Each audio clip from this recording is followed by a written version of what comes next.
Teenage Mutant Ninja Turtles, go ninja, go, which was actually in the film briefly, but if you know that reference, go ninja, go ninja, go ninja, go ninja, go. Vanilla Ice at his iciest. Look, Teenage Mutant Ninja Turtles, Mutant Mayhem. I've seen just about all the Ninja Turtle movies since TMNT. The one that came out like early 2010s, I think it was, or late 2000s, like oh digits. I can't remember exactly when TMNT came out, but I've seen all of them since then. I do remember the first movie, like the live actions. I remember those, but I don't recall. Actually, I definitely never watched the third one. I think I vaguely remember watching the second one. Like, I know about Super Shredder and all that, and the Go Ninja Go stuff. And I remember some of the animated series. I don't remember the original from, like, I think it was the 80s, but I remember the one from the 90s. That's the one I grew up on, and they had the newer ones that came out, and I heard they're fine. I saw the Michael Bay produced ones. They weren't directed, but produced. And at least the second one wasn't him. The first one was him, and that one actually was the better of the two films. No, the second one had some good stuff in it. And now we got this new one. And look, of TMNT, then Michael Bay ones, and this, I'd say if this isn't the best one, it's at least the second best. Maybe TMNT might be better, but that's the bit, depending what you're looking at. The other two were problematic, to say the least, in many ways. But I'm just thinking of light in here, but ooh, that's a little bit better. But now we have this new one, and it's delightful. It is a delightful coming-of-age film for the Turtles, ultimately. That's what it is. You still get the shenanigans of the Turtles. They are teenagers. That is one big thing here. They are always called the Teenage Mutant Ninja Turtles, but they are almost never actually depicted as teenagers. When you think about it, even like the original cartoon, all that, they're more depicted as like late teens, like 18, 19 to early 20s, usually. Particularly like in the Michael Bay two. Those two really depict them as just like really as much older adults.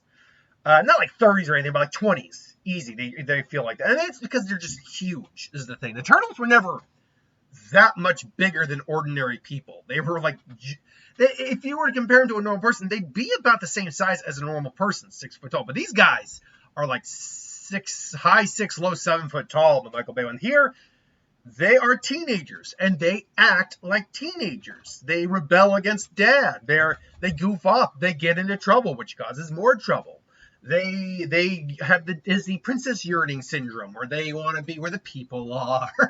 They want to see them shouting, dancing, and screaming, and cheering their names. That's basically what they want. And the steps they go to get it through meeting April O'Neil and doing battle with their evil distant cousin Superfly. So there's actually a lot to like in this film. The animation. So when I saw the animation, I'm like, okay, they're taken from Into the Spider-Verse. Clearly, there's some inspiration here. And looking at it, I would still say that. There is definitely some inspiration from there. But if I were to compare it to something else, like, for example, the character design, some of the humans in this world are kind of ugly looking, or are not very, don't look like normal people. Like in design, like if you look at Spider-Verse, as we're comparing to, they look proportionally, they just look like people. Here, it's clearly people, but they're exaggerated proportions of people. I think this because it's Nickelodeon. I think it's something like Real Monsters, or maybe Invader Zim, in terms of something like that, where sometimes they look generally normal. Other times, I got some of these exaggerated designs, like the main human villain has this very large head. I thought the woman was a mutant at first, but small mouth, all that. So she's got some odd, like other people got odd characteristics, but there's certainly some, I think, inspiration taken from Spider-Verse, but it does feel very much its own thing too. It feels very unique. At points, it feels like you're actually like drawing with chalk at one point, but in a way where it's very detailed and you're not seeing like any of the chalk and like lines on a chalk and like sketching. And actually, you feel that's a better way to put it. It feels almost like a live-action comic in many ways. that really lends itself to the animation. The action sequences are a lot of fun. There's one where it's a montage action sequence of them kind of going through and interrogating people, and I loved that sequence. That was really fun. The story's it's pretty good. It's not a terrible story at all. In fact, there's actually some really good heartwarming moments in it. Particularly involving the turtles and them, choosing what they need to, who they need to be versus what they need to do and what they want. That kind of maturing, growing up of them as individuals. But also there's a lot of funny moments too. There are moments that a lot of us were just laughing out loud in the theaters. I heard some kids at their family going, "That best movie ever!" Or like, it's pretty good. I wouldn't say best movie ever or even this year, but it's pretty good. But yeah, glad you liked it, kid. There's a scene, not a running joke, but a joke that starts and ends. Like there's 2 points of the joke, and it's so it has like a setup and a payoff involving Splinter, and Splinter's, just say this. Splinter's love life, and I'll keep it at that. That winning skins, I'm like, oh no, that's but all the voice, speaking of Splinter, that goes to the voice acting. All the voice acting is fantastic. I actually really liked Jackie Chan as Master Splinter. He was very warm, but because it's Jackie Chan, so he sounds wise in what he's knowing. Jackie Chan's actually also got a really good foot in comedy, so he really plays those lines up. All the kids playing the Ninja Turtles, Micah Abbe, who played Donatello, Shaman Brown Jr. played Michelangelo, Nicholas Cantu, who played Leonardo, and Brandy Noon, who played Raphael. They are all fantastic. All the turtles have their own unique personalities. Leo is kind of the stick in the mud, always because he's the leader. Raphael is like, you got a serious problem. Is that a problem? Like that. Michelangelo is the comedian, the kind of chilled out one. Donatello's more the nerd intelligence guys into anime. April O'Neil, played by Io Eldiberi. I like how they set up April O'Neil in this, where she's still April O'Neil. She wants to find a story, but the reasons behind it, she's only in high school here. Her reasons behind it are actually, she has a growth experience with the turtles as well. So we see why she needs to prove herself, and it's pretty good.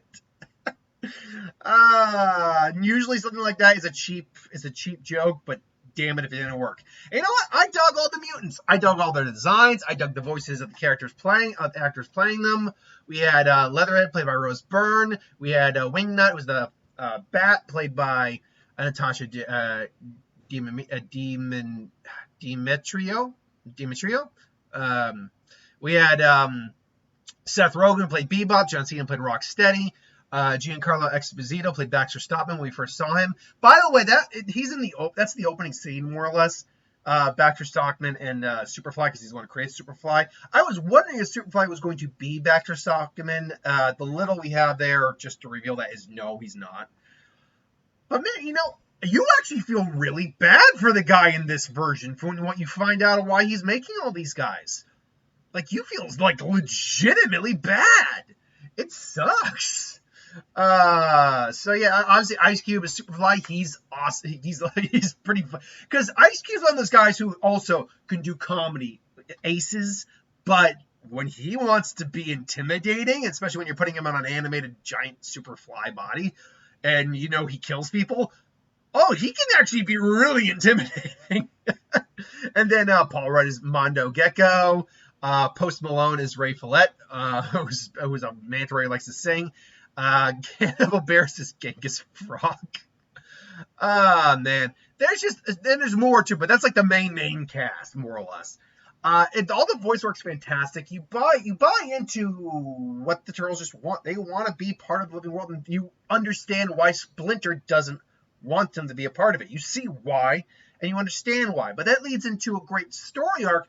Weirdly enough, for Splinter, it's done particularly well. I think actually well. In a lesser script, you'd see he'd have when he realizes what he's doing is wrong, you'd think at that moment he'd apologize, all that. But no, they sit on that for a moment, and they let it linger before he ultimately comes to his realization of what he needs to do for the boys.